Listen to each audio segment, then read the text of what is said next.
همه عرضه میشن اعمالشون بر خداوند.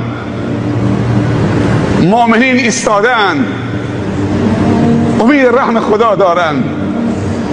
کسی که در آخرت، کسی که در دنیا رحم نشود و تنها رحم خدا در دنیا دین خداست. کسی که با دین خدا و دستورات خدا و برنامه‌های خدا و عقیده و توحید و اعمال صالح در دنیا و خدمت به خلق خدا رحم نشد، انتظار رحم خدا در آخرت نداشته باشد. در همین اثنا که همه ایستادن، مؤمنین هم امید به رحم خدا دارن، یک دفعه از پشت سرشون یک دفتری یا کتابچه‌ای پرواز میکنه، از پشت سرش یا جلوش میاد تو دست راستش.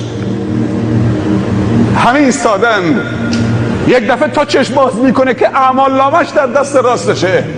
رب العزت الجلال هم متجلی شده و الملک علی ارجائها، جنس ملائکه اطراف آسمان همینجور حلقه زدن، چون آسمان ویران شده، زمین ویران شده، کوه ها متلاشی شده.